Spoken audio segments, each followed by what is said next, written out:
S 21 rule பற்றி தான் இந்த வீடியோவில் இப்போ பார்க்க போகிறோம். ஸோ வெயிட் லாஸ் பண்ணக்கூடிய எல்லாருக்குமே இது ஒரு கிராஜுவலான ஒரு பெரிய ஐடியா அப்படின்னே சொல்லலாம். ஸோ நீங்கள் கிராஜுவலாக உங்கள் வெயிட்டை குறைக்கணும்னு நினச்சா கண்டிப்பாக இந்த டெக்னிக் உங்களுக்கு யூஸ் ஆக வாய்ப்பு இருக்குது அப்படின்னு சொல்லலாம்.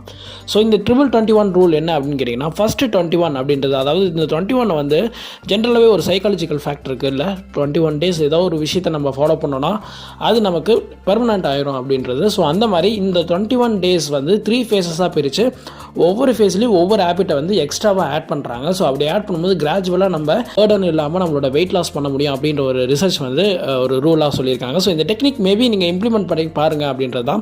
ஸோ ஃபஸ்ட்டு 21 டேஸ் அப்படின்றதில் இந்த ஃபேஸில் வந்து நீங்கள் என்ன பண்ணணும் அப்படின்னா, மூவிங் அப்படின்றாங்க. ஜஸ்ட் கீப் மூவிங் அப்படின்றது தான் ஃபஸ்ட்டு ஃபேஸ்.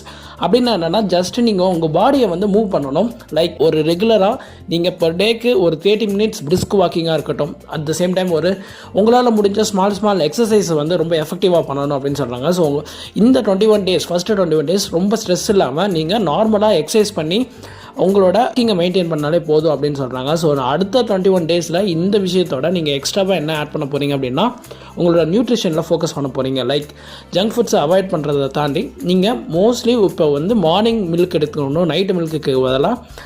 அதுக்கப்புறம் நீங்கள் டீ யூஸ் பண்ணுறவங்களா இருந்தீங்கன்னா டீயில் வந்து சுகர் கம்மியாக ஆட் பண்ணணும். ஸோ கிராஜுவலாக இந்த மாதிரி உங்களால் முடிஞ்ச அளவுக்கு நியூட்ரிஷன் ஃபுட்ஸாக வந்து எடுத்துக்கணும் அப்படின்றது தான்.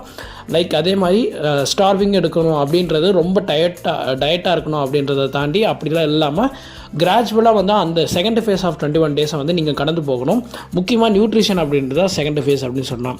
ஸோ தேர்ட் ஃபேஸ் என்ன அப்படின்னு கேட்டிங்கன்னா, இந்த ஃபேஸில் வந்து நீங்கள் கம்ப்ளீட்டாக ரொம்பவே ட்ரிகர் பண்ணக்கூடிய நிறைய விஷயத்தை வந்து நீங்கள் அவாய்ட் பண்ண போகிறீங்க. Like if you are alcoholic person, definitely நீங்கள் அதை அவாய்ட் பண்ணணும். இந்த மாதிரி அடிக்ஷன் ஆகக்கூடிய நல்ல ஜங்க் ஃபுட்ஸ் சாப்பிடக்கூடிய ஒரு மேட்டராக இருக்கிற விஷயத்த கம்ப்ளீட்டாக அவாய்ட் பண்ணி அதுலேருந்து நீங்கள் டிஸ்ட்ராக்ட் ஆகி வேறு எந்த விஷயத்திலும் நம்ம ஃபோக்கஸ் பண்ணுவோம். Nutrition, at the same time உங்களோட ஃபிசிக்கல் எக்ஸசைஸாக இருக்கட்டும், இது எல்லாத்துலேயும் ஃபோக்கஸ் பண்ணணும். ஸோ இந்த தேர்ட் ஃபேஸ் வந்து ரொம்பவே கடுமையாக நீங்கள் வந்து எக்ஸ்ட்ராவாக ஆட் ஆகும்போது, இந்த என்டையராக இந்த 3 ஃபேஸஸ் ஆஃப் 21 டேஸ் கம்ப்ளீட் ஆகும்போது நீங்கள் கம்ப்ளீட்டாக உங்களோட வெயிட் லாஸை வந்து ஓரளவுக்கு ஆவரேஜாக நீங்கள் டீசெண்டாக குறைக்க முடியும் அப்படின்னு சொல்கிறாங்க. ஸோ இந்த டெக்னிக் வேணால் இம்ப்ளிமெண்ட் பண்ணி ட்ரை பண்ணி பாருங்கள். ஸோ அடுத்த முறை உங்களை சந்திக்கும் முறை நான் உங்கள் சந்தர்ப பாய்.